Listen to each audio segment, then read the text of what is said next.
এটা খুব practically feel করার জন্য আমরা এখানে একটা অ্যানিমেটেড ইমেজ রেখেছি। কি দেখতে পাচ্ছি এখানে যে দুইটা বস্তু, একটা হচ্ছে বরফ এবং তার উপরে দেওয়া আছে কি একটা উত্তপ্ত ধাতব গোলক। তো এই উত্তপ্ত ধাতব গোলকটাকে যখন এখানে দেওয়া হচ্ছে, এখান থেকে দেখো বরফ থেকে গলে কিন্তু পানি নিচের দিকে পড়তেছে। তো পানি গলার কারণে হচ্ছে মূলত এখানে কি তাপ শক্তি। তো এই যে দুইটা বস্তুকে আমরা পরস্পরের সংস্পর্শে নিয়ে আসলাম এবং নিয়ে আসার পর দুইটা বস্তু নিজেদের মধ্যে যে জিনিসটা আদান প্রদান করতেছে সেটা হচ্ছে তাপ শক্তি, যেটা একটু আগে আমরা জেনে আসলাম।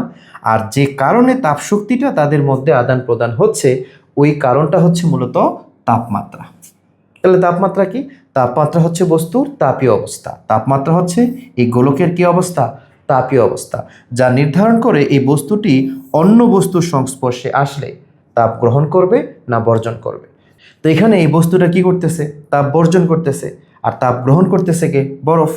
তো এই যে বস্তুটা তাপ গ্রহণ করতেছে এবং বরফ সেই বস্তু থেকে তাপ গ্রহণ করতেছে, এই তাপ গ্রহণ এবং বর্জন টোটাল বিষয়টা যার উপর ডিপেন্ড করে সেটাই হচ্ছে কি তাপমাত্রা।